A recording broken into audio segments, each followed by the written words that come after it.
IPL 2026-এর জন্য কেকেআরে নাকি join করছে রাহুল। দুদিন ধরে সোশ্যাল মিডিয়াতে প্রচুর এই নিউজটা ঘুরছে, তো তাই ভাবলাম এই ব্যাপারে একটু ডিটেলস ভিডিও বানানো যাক। নিউজটা কতটা সত্যি, কেনই বা রাহুল কেকেআরে আসবে, বা অন্যদিকে বলতে পারো কেকেআরই বা মানে কেকেআরই বা কেন রাহুলকে নেবে। তো এই সব কিছু নিয়ে ভিডিওতে আলোচনা করবো। ভিডিওটা ইন্টারেস্টিং হতে চলেছে, অবশ্যই তোমরা শেষ পর্যন্ত দেখবে। আর এরকমই ক্রিকেটের নিউজ আপডেট অ্যানালাইসিস ভিডিওর জন্য চ্যানেলটিকে সাবস্ক্রাইব করে নিও, তার সাথে পাশে থাকা বেল আইকনটি কিন্তু দাবিয়ে রেখো। সো চলো ভিডিওটা শুরু করা যাক।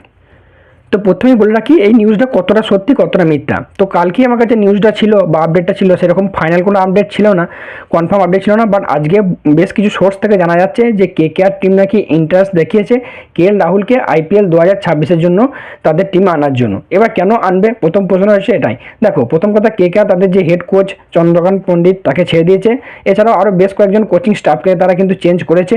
মানে কেকেআর টিম আর কি নতুন করে তাদের কোচিং স্টাফ তৈরি করতে চলেছে। এবার কোচিং স্টাফ যখন পরিবর্তন হবে, অবশ্যই কিন্তু তার সঙ্গে যে টিম আছে, টিমের বেস আছে, সেটাও পরিবর্তন হবে, এটা এক প্রকার শিওর।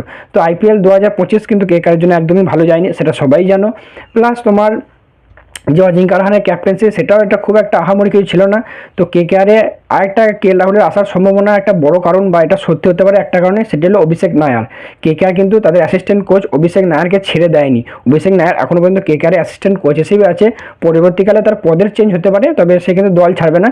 যাই হোক, এবার অভিষেক নায়ারকে মানে এমনি নর্মাল টাইমে রাহুলের সঙ্গে বহু মানে অনেকবার দেখা গেছে পার্সোনালি, যেখানে অভিষেক নায়ার রাহুলের সঙ্গে কাজ করছে এবং তার সাথে বিভিন্ন কিছু কথা শেয়ার করছে বা তাদের টিপস শেয়ার করছে।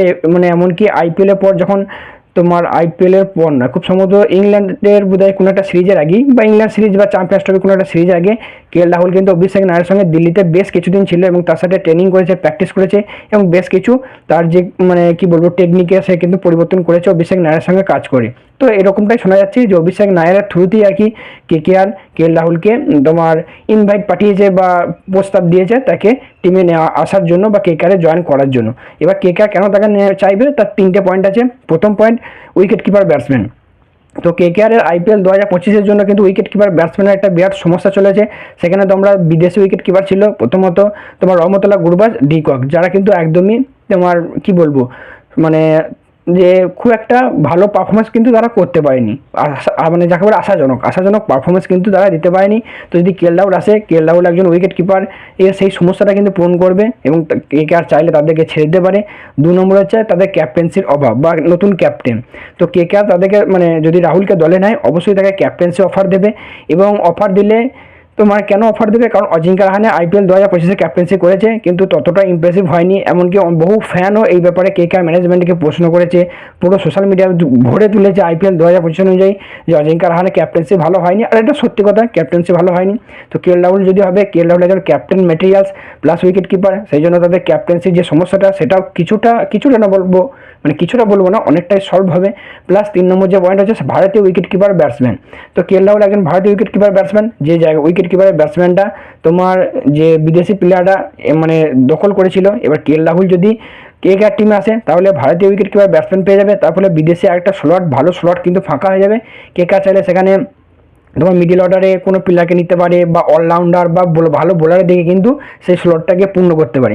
প্লাস একজন ভালো ওপেনার পেয়ে যাবে। কেকেআরের ওপেনারিংয়ে কিন্তু একটা বড় সমস্যা ছিল আইপিএল 2025-এ, তাদের যে খারাপ পারফরমেন্স গেছে, সেই খারাপ পারফরমেন্সের জন্য কিন্তু একটা মেন কারণ ছিল ওপেনার। সেটা রহমতুল্লাহ গুরবাজ বলো বা ডিকক বলো, কেউই ভালো পারফরমেন্স করতে পারেনি। এই জায়গায় রাহুল যদি কেকেআর আসে, রাহুলকে দিয়ে কেকেআর ওপেন করবে, কারণ কেকেআরের মিডল অর্ডারে ব্যাটসম্যানের অভাব নেই। তার ফলে কেকেআরে মানে রাহুলের পজিশনটা স্টেবল হবে। প্লাস রাহুল কিন্তু ওপেনিংয়ে যথেষ্ট ভালো খেলে, এবং বিশেষ করে টি-20 সে কিন্তু ভালো হিটিং বা বেশি স্ট্রাইকের সাথে ব্যাট করে।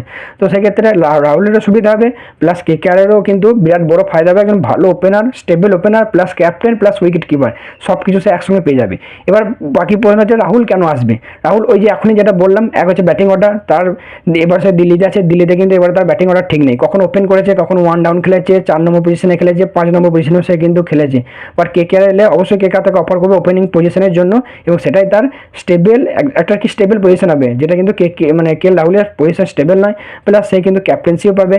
অবশ্য কেকেআরে মানে দিল্লিতে রাহুল এবারে খুব একটা কিছু করতে পারেনি, সেই জায়গায় ফ্র্যাঞ্চাইজ চেঞ্জ করলে সে কিন্তু হয়তো ভালো কিছু পরবর্তীকালে করতে হবে, মানে করতে পারে। সেক্ষেত্রে কিন্তু রাহুলেরও অনেকটাই ফায়দা হবে, প্লাস কেকেআর টিমেরও হবে। তো এটা হওয়ার সম্ভাবনা কতটা সত্যি কতটা মিথ্যা আমি বলবো না, হওয়ার কিছু নেই। তো হওয়াটা চাপ আছে, দিল্লি বা কেন ছাড়বে সেটাও তো একটা দেখার বিষয়। এবার রাহুল যদি দিল্লি টিমের সাথে কথা বলে সেটা আলাদা ব্যাপার, তবে ছাড়লে সেক্ষেত্রে আবার দেখার বিষয় যে কোনো প্লেয়ারের সাথে ট্রেড হবে নাকি তোমার অল ক্যাশ ডিল হবে। আশা করছি অল ক্যাশ ডিল হওয়ার সম্ভাবনাই বেশি। তবে যদি অল ক্যাশ ডিল হয় সেক্ষেত্রে কেকেআরকে কিন্তু বড় কোনো প্লেয়ারকে ছাড়তে হবে, কারণ রাহুল দিল্লিতে এবার খুব সম্ভবত 14 বা 16 কোটিতে গেছে। তো সেই টাকাটা খালি করার জন্য মেবি হতে পারে তারা ভেঙ্কটেশ আয়ারকে ছেড়ে দিতে পারে। আবার এমনটা হতে পারে যে ভেঙ্কটেশ আয়ারের সঙ্গে কিন্তু তারা সোয়াপ করে নিতে পারে বা ট্রেড করে নিতে পারে। সো দেখা যাক, এ ব্যাপারে ডিটেলস কোনো পরবর্তীকালে আপডেট থাকলে অবশ্যই জানিয়ে দেবো। তার জন্য চ্যানেলটিকে ফলো করে নিও এবং আমার সোশ্যাল মিডিয়াতে ফলো করতে পারো, সেখানে কিন্তু তোমরা সবার আগে এই আপডেট পেয়ে যাবে। সো চলো দেখা হচ্ছে পরবর্তী ভিডিওতে।